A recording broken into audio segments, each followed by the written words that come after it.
Hey, юу эцэг үзэгчтэй New Suck in the House энэ удаагийн бичлэгээр уулзч байгаадаа та бүхэндээ маш их баяртай. Rap ба драм булангаар хэдүүлээ ордуулцааг юм байна. Энэ удаагийн дугаараар ярих хүн бол rapper Drake. За Drake-ийн хувьд бол маш эртнээс олонний танил бүсгүйчүүдтэй нэр холбогдож исэн. За тэр ч байтугай бүр порно одтой нэр холбогдож исэн. Ерөнхийдөө toxic хайрын үерхэл бол маш олон. Мань үн чин тэгээд өөрөө ч бас дайжгүй царайлаг тулцсан од. За бас тэгээд дээрээс нь тэ нөгөөх нь нэлээд авраг гэл иймэрхүү яриа бол Hollywood-аар дүүрэн байдаг гэж байгаа. Нэг хэдэн сарын өмнө иймэрхүү зургийг явуулсан шүү дээ. Яг л нарийнхан бидний ундаа шиг. Яг хөө энэ зураг бол алдагдсан л гээд байгаа юм л да. Гэхдээ мань хүн бол өөрөө албаар тараасан байх бол магадлалтай. За Drake-ийн диг ч яг хөө хэдүүлээ шууд гол сэдвтэй орцгоё.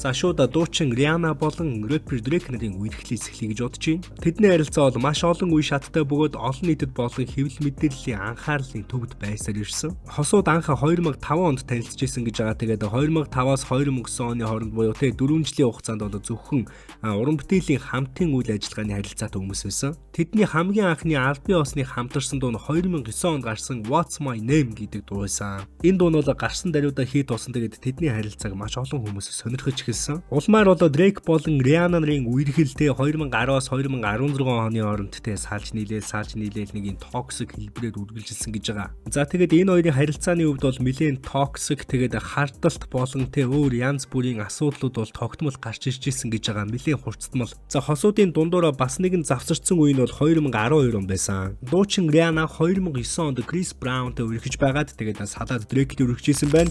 Гэхдээ 2012 онд Drake-с Rihanna салангуудаа гинэт Chris Brown-тай нийлчихсэн юм байна. За энэ нь бол Drake-ийг бүр байж суух газаргүй болгосон маш ихээр урлуулсан. Drake ч бүр ойрлж чарлаа, юм хам авчи тэгээд яасан гэж бодож байна. Улмаар 2012 онд Chris Brown болон Drake нар шөнийн клубд бол зодон үсгэж исэн юм байна. Яа. Эмэгтэй хүний авраа гэж.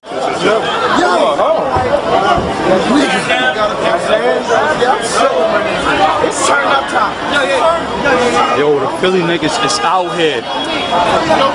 Nah, he just had a fight. He's had a fight. Chill. Yeah. Yeah, I'll say. You go. What is going on, babe?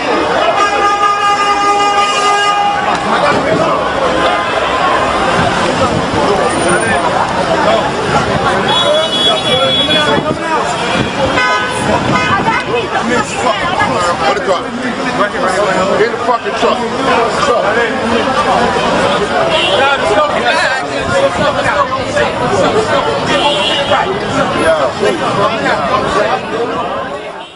Яг энэ үед бол хүмүүс Drake-ийг Rihanna-г марцсан гэж бодож байсан ч энэ зодооны дараа Drake үнэндээ Rihanna-д галзуу хайртай байсан гэдэг нь бол тодорхой болсон хэн бүхэнд. За ингэж toxic үйл явдлууд болж байгаад эргэж нийлсэн. Тэгээд Rihanna бол Drake-ийн ээжэд их таалагддаг байсан гэж байгаа.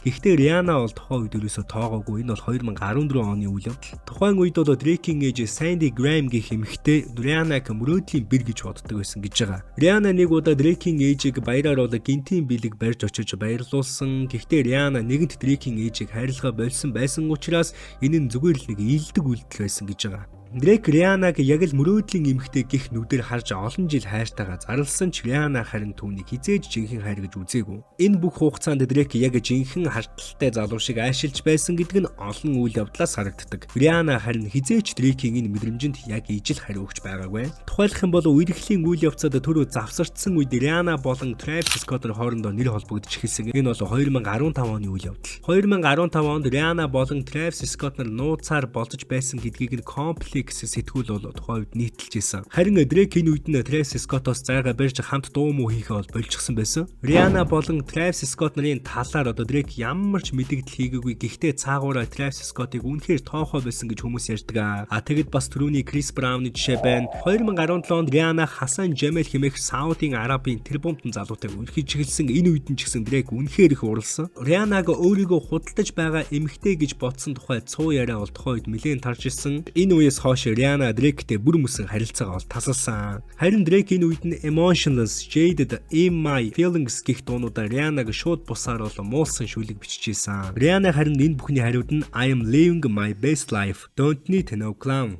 За иймэрхүү үгийг бол биччихсэн. За энэ үгийг бол хүмүүс Дрейк зориулж бичсэн гэж ярьдаг. 2016 онд Дрейк болон Риана нар хамт тоглолтоо хийж байсан бөгөөд тайзан дээр Рианаг Дрейк үнсэх гэж оролцсон боловч Риана татгалзчихсэн. MTV 2016 тоглолт дээр Дрейк Рианаг олонний өмнө магтаж би энэ эмэгтэйг 22 настайгаас хойш хайрлсан гэж хэлсэн. Гэхдээ Риана Дрейкийг үнсэхээс татгалзсан. Түүний царай яг л эвгүй байдалд орсон юм шиг болсон. Риана хожим нь энэ талаар хэлэхдээ Дрейкийн энэ мэдээлэл хэтэрхий их шахалтай байсан. Би тухайн үед үнэхээр эвгүй байдалд орсон. За нэг иймэрхүү мэдээлэл бол хийжсэн байна. За төгсгөлд нь бол мэдээж яг одоогийн байдлаар Риана болон Дрейк нарийн харилцаа бол бүр мөсөн дууссан байгаа. Тэгээд Дрейк Рианаг алдсан гэдгээ 100% ойлгосон. Одоо тэгээд Рианагийн талаар бол дуу хийгээ болчихсон. Яагаад гэвэл Риана болон A$AP Rocky нар хоорондоо маш сайхан аз жаргалтай амьдарч байна. За тэдний үерхлийг нь дүгнэх юм бол Риана Дрейкийг маш их шахалтай гэж үздэг байсан.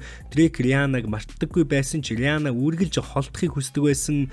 Риана өөр хүнтэй болох болгонд Дрейк маш их харддаг байсан. Риана хамгийн сүүлд Дрейктэй холбоотой ямар ч зүйл байхыг хүсэхгүй байгаагаа бол илэрхийлсэн. Төгсгөлд нь бол Риана өөр замаар явсан. Дрейк харин өөрийн хайрыг алдсан. За нэг юмрхүү. За Дрейкийн хувьд бол 2010-аас 16 оны хооронд Рианатай ингэж харилцаатай явж байгаад 16 онд Рианагаас салаад тэгэж одоо Jennifer Lopez-тай үерхэж эхэлсэн гэдэг шуум байдаг. Тэдний харилцаа 2016 онд эхэлсэн бөгөөд тухайн үед бол олон хүн эргэлдэж исэн. Яг үерхэд байгаа мó үерхийг юм уу те. За энэ талаар нь тэдний харилцаанд боцноос бүр маш хурдан дууссан 1 билүү 2 сар л болсон гэж байгаа. За яагаад хэтэрхий богино хугацаанд үргэлжилсэн бэ гэхлээр ерөнхийдөө Дрейкийн харталтаас болсон гэж байгаа. За J-Lo болон Дрейк нартай эхэндээ бүх зүйл сайхан байсан ч одоо олон нийтийн өмнө сайхан харагдаж байсан ч Дрейкийн хувьд бол J-Lог маш ихээр харддаг байсан гэж байгаа. За ингээд харангуйт Дрейк ер нь их хартан юм шиг байна. За энэ хоёрын харилцаа нэгч тийм онц гойдын болоогүй 2 сарын хугацаанд үргэлжлээл тэгээ ерөнхийдөө дууссан басаа салах шийдвэрийг бол J-Lo гаргасан гэж үздэг. Дрейкийн хувьд бол J-Lогоос салсны дараа Sophie Brusso хэмээх OnlyFans дээр контент бүтээгч эмэгтэйтэй бол болцож эхэлсэн байгаа. Хамгийн анхаа танилцсан түүх нь бол 2017 онд Парист уран сайхны үзэсгэлэнгийн үеэр бол танилцсан гэж үздэг.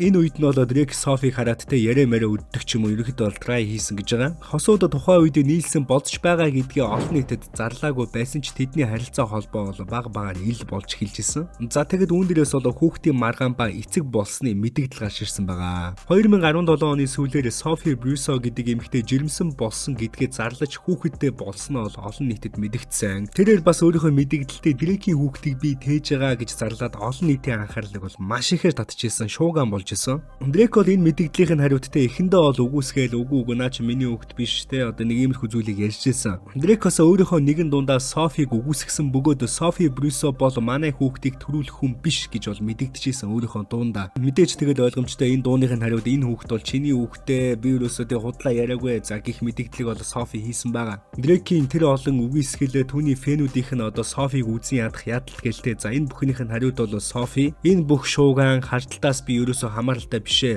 Би хүүхдээ амар амгалан өсгөхөөр шийдсэн гэдэг бол мэдээллийг тухайн үед Instagram-да хийжсэн. Тэгээд бас дээрэс нь Дрейкийг хүүхдийн талаар чи яагаад ингэж худлаа яриад байгаа юм бэ? Чи намайг хүндлэх өстой шүү дээ. Чи намайг хүндлэх шаардлагатай байна. Нэг иймэрхүү мэдээллийг хийжсэн. Драма иймэрхүү байдлаар үргэлжилсээр Sophie 2017 оны 10 дугаар сард бол хүүгээ төрүүлсэн. Дрейкийн хамгийн анхны хүүхдийг төрүүлсэн. Энэ хүүхдийн нэр нь та бүхний мэдж байгаачлан Adonis Graham байгаа. Хүүхдээ төрсний дараа хүртэл Дрейк хүүхдээ үгүйсгэсээр байсан. Энэ бол миний хүүхд биш ээ гэд. Гэхдээ хүүхэд төрснөөс ердөө хэдэн сарын дараа ДНХ-гийн шинжилгээ бол өгсөн. Тэгээд Дрейкийн хүүхэд болох нь бол 100% баталгаажсан. Одоогийн байдлаар бол Дрейк Sophie хоёр хоорондоо янз бүрийн хосуудтай янз бүрийн харилцаатай биш зүгээр л нэг хүүхдийнхээ сайн сайхны төлөө хоорондоо харилцаа сайтай байдаг иймэр хүмүүс байгаа. Анхандаа ихэнх хүмүүс Sophie-г Дрейкээс мөнгө салгах гэсэн бүсгүй гэж харж байсан ч тэрээр одоо Adonis-ыг ганцаараа өсгөхөөс татгалзаж Дрейктэй хамтарч эцэг эхийн үүрэг гүйцэтгэж байгаа. Алдарт теннисчин Serena Williams болон Дрейк нарын нууцлаг токсик үерхэлтэй одоо холбогдож байна. Энэ үерхэл бол зүгээр л нэг удаагийн үерхэл биш. Тэгээд олон жилийн турш романтик харилцаа холбоотой байсан on and off байсан иймэрхүү харилцаа байгаа. Дрейкийн хит их анхаарал татах гэсэн оролдлого нь Serenaгийн карьерт нөлөөлсөн байж магадгүй гэдгээр энэ харилцаа нь илүү алдартай. За бүр хамгийн анх танилцчихсэн түүх нь бол 2011 онд байгаа. Тэгээд Дрейкийн хувьд бол Serena Williams-ийн теннисний тоглолтыг үзэж байхдаа танилцсан гэж байгаа. Энэ үеэр чинь бас Дрейкийн хувьд өөрөө Rihanna-тай бас on and off харилцаатай байсан үе. Дрейкийн хувьд бол эхлээд тийм гэмгүү дэмжигч найз шиг байсан хэрнээ за харилцаа явах тусам бол энэ хоёрын харилцаа романтик болж эхэлсэн. Улмаар бол 2015 оны 8 сард энэ хоёрын үнсэлж байгаа зураг нь албан ёсоор интернет орчинд тархаад харилцаа бол ил болсон. За яг энэ үед буюу 2015 оны US Open тэмцээнээр Serena Williams төрүүлэх гэж байсан ч хачиргалтайгаар хожигдсон юм байна. Хүмүүсийн хэлж байгаагаар Drake Serena Williams-тай bad luck буюу муу амжилтыг авчирсан гэж үздэг. Зарим хүмүүсийн хувьд Drake Serena Williams-ийн анхаарлыг сарниулж карьерт нь маш муугаар нөлөөлсөн гэж үздэг. За тэгвэл тэдний үеэрхэл яагаад токсик байсан юм бэ? Хүмүүсийн ярьдгаар бол Drake ихэнхдээ flex хийх гэж энэ харилцааг ашигласан гэж боддог. Drake-ийн хувьд Serena Williams-ийн тоглолтыг реклам шиг ашиглаж нөлөөллөө харуулах гэж оролдсон. Бас тэгээд ч болоогүй эсрэг талаас нь Serena Williams-ийн гэр бүл энэ харилцааг огт дэмждэггүй байсан гинэ. Түүний ээж болон ойр дотных нь хүмүүс нь Drake чиний карьерт маш муугаар нөлөөлөд байна. Тоглолт чи айгүй амар муудаад дэжтэй гэж маш олон удаа хэлж ирсэн юм байна. За энэ бүхний нөлөөгөөч тэрүү Serena Williams хизээч Drake-ийн тухай нээлттэй олон нийтэд ярьж үзээгүй юм байна. Drake болон Serena Williams-ийн харилцаа 2016 онд албан ёсоор дууссан гэж үздэг улмаар 2017 онд Serena Williams Reddit-ийн үүсгэн байгуулагч Alexis хэмээх залуутай гэрэлсэн байна. Гэрлэлтийнхаа дараа Serena Williams нэгэн ярилцлагада би одоо л амьдралдаа тогтвортой үнэн чарыг мэдэрч байна гэж ярьсан байдаг. Drake олон жилийн дараа Serena Williams-аас өшөө авсан уу гэдэг зүйл байдаг. 2022 онд Drake Hair Loss альбомдоо Serena Williams-ийн талаар бол хэд хэдэн муу мөр битсэн байдаг. За Hair Loss альбомын Middle of the Ocean хэмээх дуунд Serena тэ нөхөрчин зүгээр л нэг фэн гэж одоо Alexis-ийг бол доошо хийсэн. За Alexis үүний хариуд тийм ээ би эхнэрийнхээ хамгийн том фэн бахархаж байна гэж бол хариулсан байдаг. За энэ хоёрын харилцааны богинохон дүгнэлт нь юу вэ гэхлээр Drake болон Serena Williams-ийн үерхэл нь богино боловч ихээхэн анхаарал татсан баг зэрэг токсик шинж чанартай харилцаа байсан. Drake-ийн хардталтай Serena-гийн анхаарал сарних баг зэрэг үл хүндэтгэх зэрэг нь үерхлийг улам хэцүү болгож исэн. Тэгэд мөн Serena Williams-ийн гэр бүл энэ харилцааг огт дэмжээгүй. Drake олон жилийн дараа хүртэл Serena-гийн нөхрийг доромжлон дуу гаргасан нь энэ харилцаа тийм ч сайхан төгсөөгүйг бол харуулж байна. Энэ удаагийн рэп ба драма болон маань энэ хүрээд өндөрлөж байна. Бичлэгийг маань дуустал нь үзсэн та бүхэндээ маш их баярлалаа. Манай сувагт subscribe болон лайк тааж дэмжээрэй. Сакаут төрөйтэй зодусаа.